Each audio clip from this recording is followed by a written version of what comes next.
Where will you go?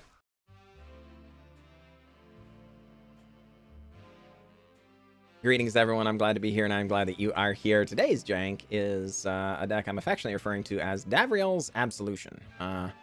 We are playing both Davriel Soulbroker and Ethereal Absolution in the same deck, so we're pretty happy about that. As someone who is Davriel aficionado like myself, this is an exciting time.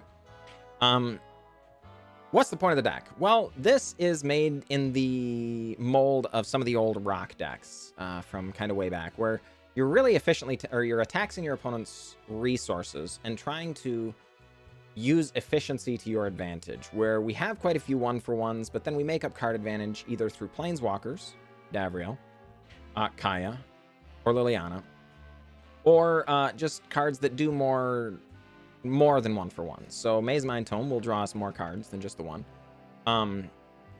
Cry the Carnarium, Doomskars, board sweepers that hopefully get us more than 1-for-1.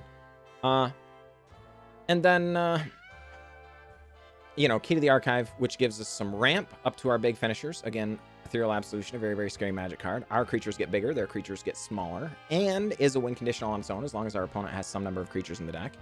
We can exile creatures from the opponent's graveyard and make 1/1s. And they'll be, of course, 2/2s because our creatures get +1/+1. But then we also are running Mastermind's Acquisition, so we can search through our entire deck sometimes, or even go to our sideboard. We have a 7-card sideboard here: Cruel Reality, Ethereal Absolution, Thought Distortion, Cleansing Nova, Suntail Squadron. This is a card you might be questioning, but Mastermind's Acquisition, oftentimes it is at its strongest when it's later on in the game, and you've got like 9 lands and you pull this off the top, right? Well, in that instance, it's going to be the last card in your hand, or near to it. Maybe you'll have one other removal spell you've been hoarding, or something like that. Well, if you cast Mastermind's Acquisition, and you have 1 card remaining in hand, you grab Suntail Squadron and cast it, you're going to draw 6 1/1s, which, again, in a board stall situation, if we've got an Ethereal Absolution, those are all 2/2s, right? That's going to end the game relatively quickly, and importantly, it gives us a way to win the game even when our opponent maybe doesn't have creatures in their graveyard for Ethereal Absolution to exile, right? And then some Rest in Peace and Tormod's Crypt for obviously graveyard-style matchups, which happen with a certain amount of regularity, especially with Golgari food hanging out. Beyond that, there is a little main graveyard hate in Kaya, but also technically a win condition and a good card against aggressive decks since we can gain life and exile 1-drops. A very small hand disruption package with Inquisition of Kozilek. Some removal spells, obviously. We are on 24 conventional lands, but also padding the land count just a little bit with some Hagra Maulings, so we're technically on 26. Always a convenient thing to do in your slower moving decks. The fact that it can occasionally just be murder is also really good, right? So outside of that, let's see if we can get some wins, huh? All right, folks, this is risky, but with the Mastermind Tome, I think we're going to keep it. We are on the play. Godless Shrine tapped. Next turn, we can Mastermind Tome and begin scrying for lands and such, you know? Oh, crud. If our opponent's on elves, I was going to say, we might just need to draw lands in a normal way, which, thank heavens, we do get a Brightclimb Pathway, so we're not going to be stuck without. Freyalise, no! That is easily the hardest card in their deck for us to deal with. Alright. Well, we're going to draw planes. Yep. Llanowar Elves and Jaspera Sentinel on the board now.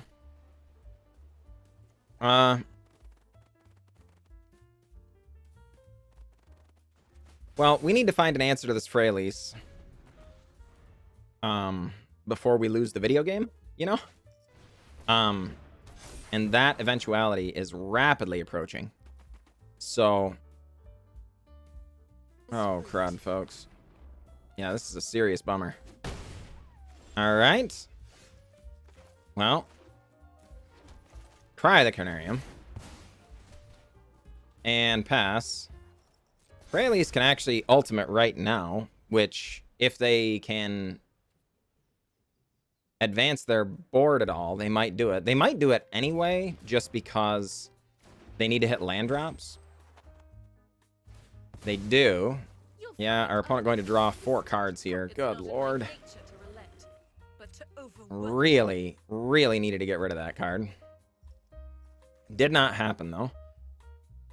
We can at least Doomskar away most of the rest of this board here, particularly if they advance their board at all more. They have 3 mana, so they definitely...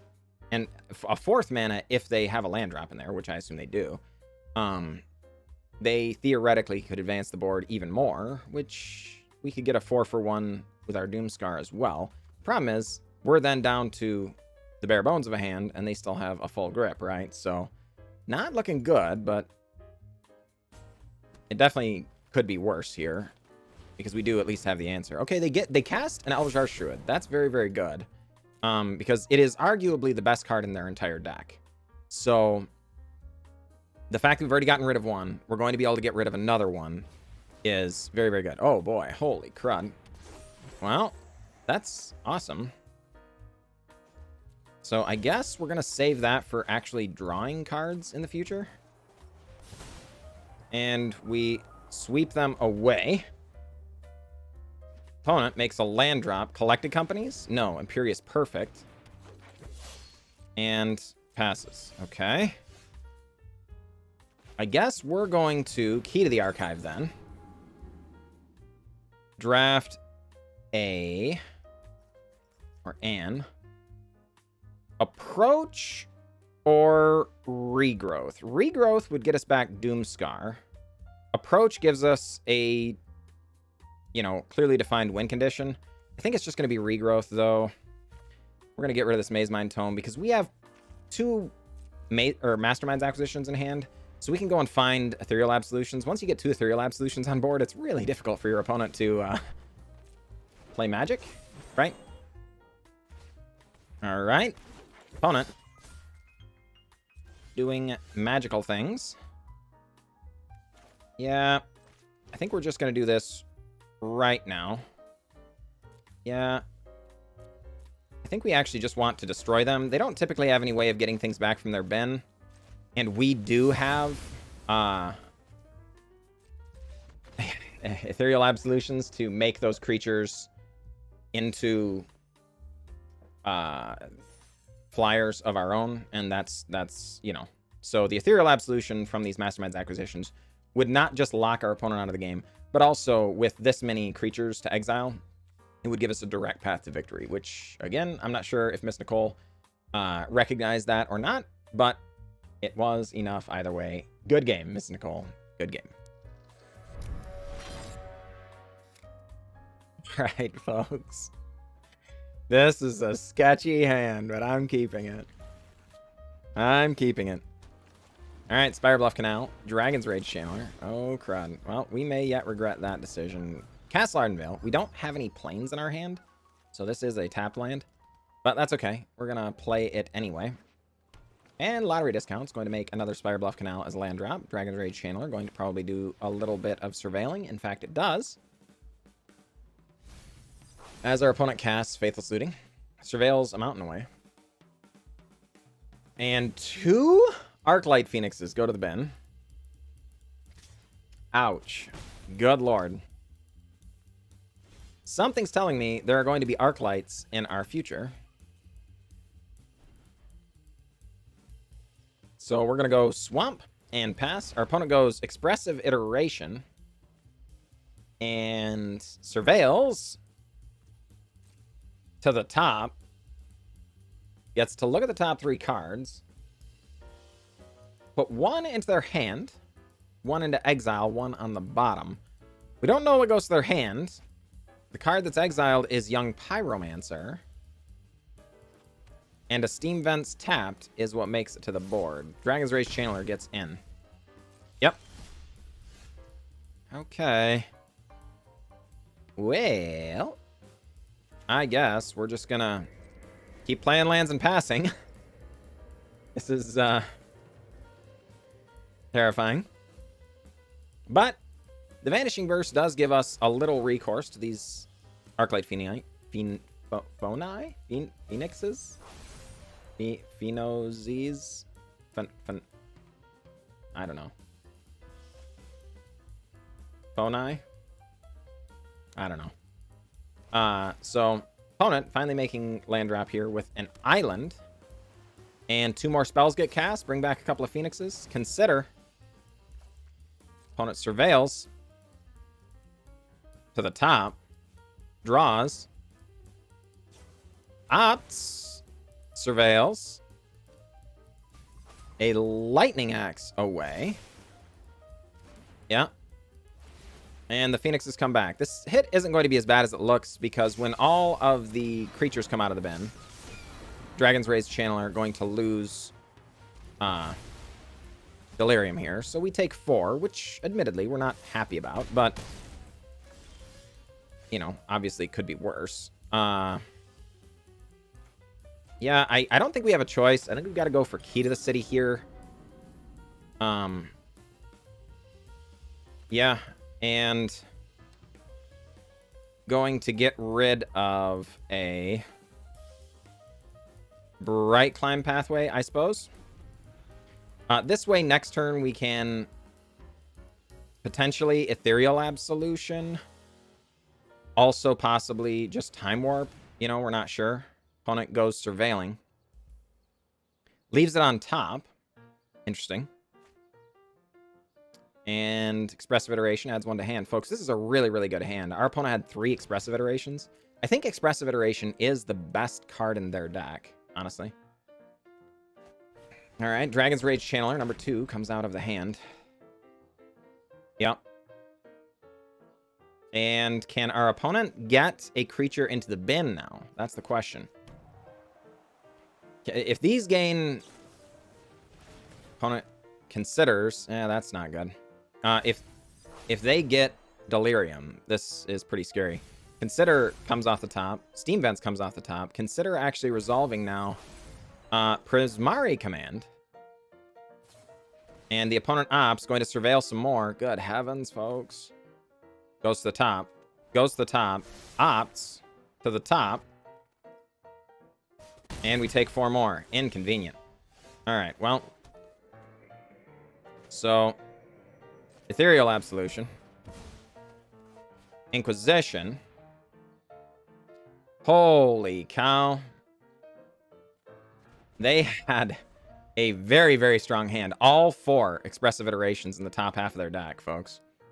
We obviously take that one because it's insane.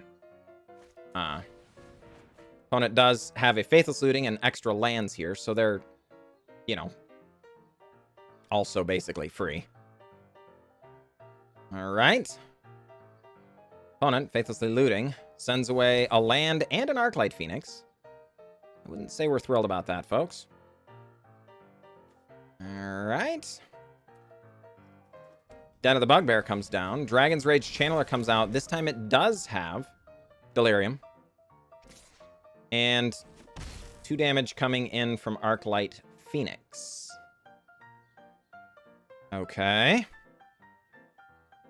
Do they play their land? No, they do go with a Faithless Looting, though. Surveilling. Drawing and discarding. Pathway certainly going to be discarded. No, 2 Dorats go away. Oh, boy. Well, that was a good one. We are quite pleased about this one, folks. Dragon's Rage Channeler now a 1/1. The Den of the Bugbear can no longer be activated to any effect. The Arclight Phoenixes need to stay in the bin. Pillar of Flames our face. Oh, boy. All right. Opts. Surveils. Keeps it on top. Does. Draws that card, whatever that was. Opponent considers. Surveils. A land away. 22 cards left in the library, folks. Another Dragon Rage Channeler coming out. Well, that is terrifying. Not gonna lie. Phoenixes. Enter. Leave. Enter. Leave.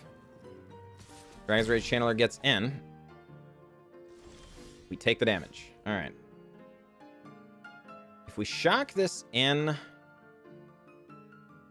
Yeah, we could exile twice. But I think I would rather just Liliana tick down. Yes, and lottery discounts now is like, yeah, we're done.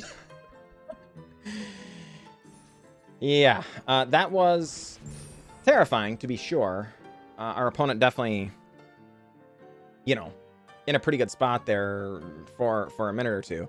Once we started landing the Ethereal Absolutions, though, pretty difficult hurdle to overcome when you're dealing with small creatures. So good game, opponent. Good game. All right, folks. Here we are up against Korpaz. Good luck, Korpaz. And yeah, I guess we'll keep this. This is not an amazing hand or anything, but, you know, it's fine. We're going to start on a Godless Shrine instead of the Hagra Mauling or anything, because we may need that removal spell yet. And, you know, if we start flooding out, we'll want it. Well, shoot. Okay. 1 from Fervent Champion. Okay, the Kaya, very, very good here.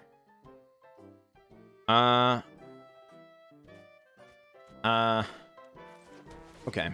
I guess we're going to go with Bojuka Bog.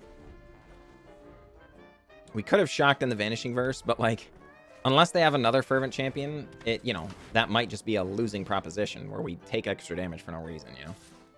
Burning Tree Emissary comes down, but no additional damage dealt. Interesting. Yeah, well, we're going to do this for now. Wow. Our opponent's hand pretty empty over there. And I guess we're going to pay... Well, no, we should wait. Because if our opponent plays a creature this turn, they could, we could maybe get Embercleave with it, but...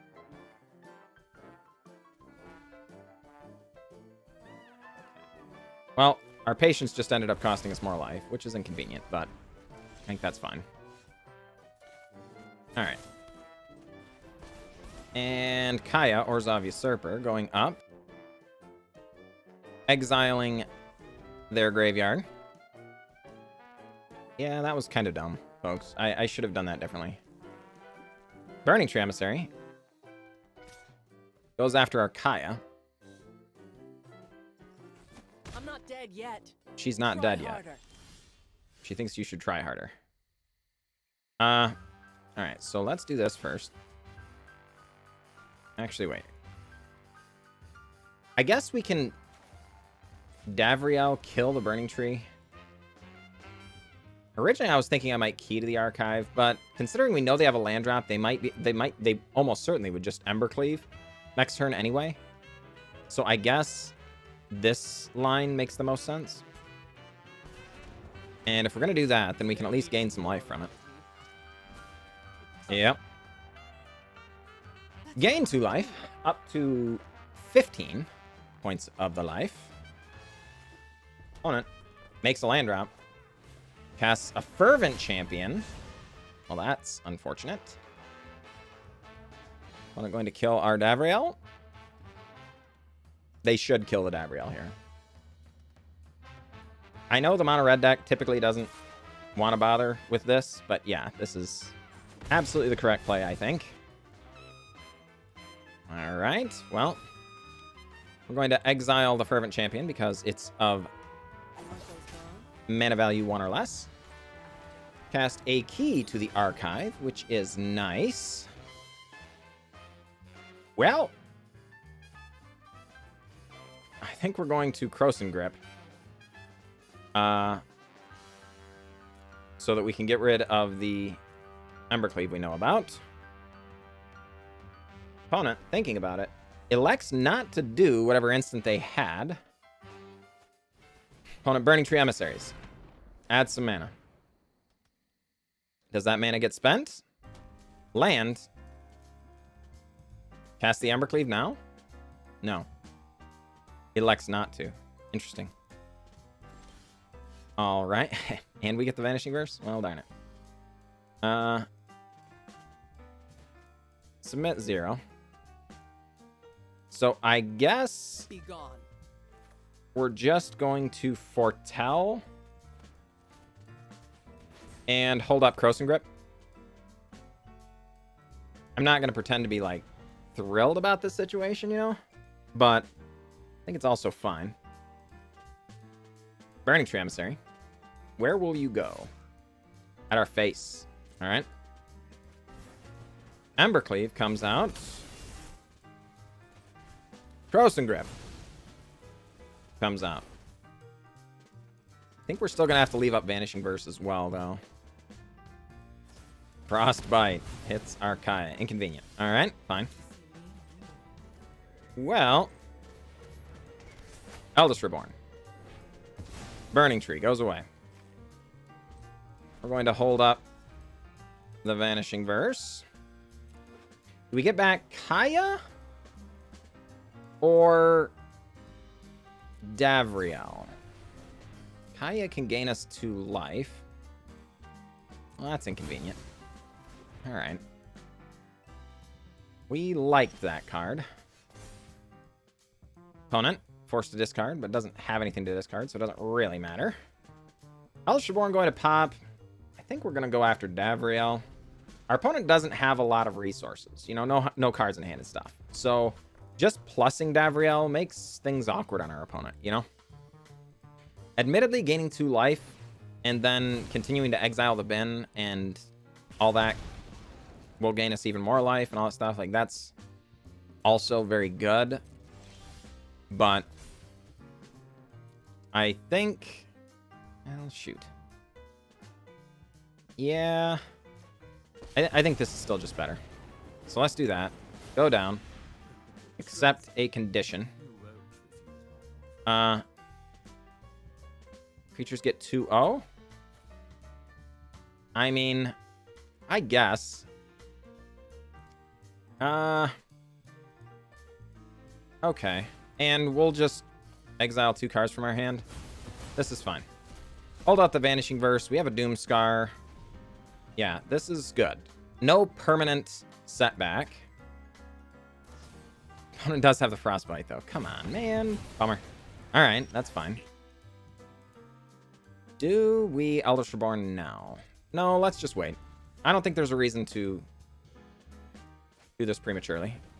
Yep, okay. Indeed. We could Vanishing Verse this, but I think we're going to take the 1 damage instead. In this kind of game, folks, 1 damage easily could be the difference maker. So that is not a decision to make lightly. But considering the Eldest Reborn is, you know, them sacrificing a creature or planeswalker when they're in top deck mode, that's a very valuable effect, right? Okay. Opponent discard. All right, Doomskar. Kind of a feel bad there, but we couldn't Vanishing Verse it. It's multicolored, right? Okay, well, that's fine, I suppose. Our graveyard. Davriel. More conditions. My services are not. All of these are really terrible, honestly. This is the worst. I suppose this one kind of makes up for that other one. Our creatures are still a little bigger. And... Alright. This does give us a clock. So I guess we'll still foretell, though. You still get to hold up Vanishing Verse. Beaumont Courier. I mean, we'll block. We'll block. Yep. Opponent going to sacrifice, I'm sure. Yep. Brand new card added to hand. And second main, it's a Ramanop Ruins. Alright, well, I mean, that's 2 more damage on our face. That's not ideal. Alright, our turn. Another Vanishing Verse. Okay. Don't bother me. Alright, Manor Guardian. Hits for 5. Opponent abrades. Alright, well, let's see. We get a Mastermind Tome or an Inquisition. Or we just Vanishing Verse it. So they don't get anything. Alright. If it's a Mastermind Tome, we actually gain some life in the long term here. Robber of the Rich. Yeah. Alright. This is definitely better for us. By a lot. We were worried it might just be a burn spell or something, you know. So, Maze Mind Tome, come on down. Draw us a card. Hey, Castle Ardenvale. That's a win condition, folks. So let's keep going up for now. Inquisition of Kozilek just doesn't do anything here, obviously. Our opponent didn't have any cards in hand, right? Opponent Frostbites. Okay. I know peasants who hit harder. All right, folks, that was a very, very good one. We were kind of excited about just getting to activate Castle Ardenvale. Getting to activate Liliana is even better yet, if you ask me. Now, as long as we don't have to Vanishing Verse, Maze Mind Tome is a good card to activate. Oh, boy, is our opponent going to screw this up? Is Corpaz going to learn a lesson here? Oh, they don't? Okay. Sometimes folks will forget an attack there, and that would be very bad. Oh, boy. Yeah, folks, we're finally drawn into our haymakers. So let's go up. Go up. Come down. And attack. And yeah, it's looking pretty good for us, folks. Sure enough. Draw a card. It's another Inquisition. That's not ideal. Get in. We're going to go up. We're going to go up. And pass. We can, of course, gain 4 life on command now. Alright. Well, we can do all these things, but we don't want to, you know, have bad manners against Corpaz here. We're just going to go ahead and attack. Because that is good enough. Yeah, I mean, obviously, we could have Maze Mind Tomed.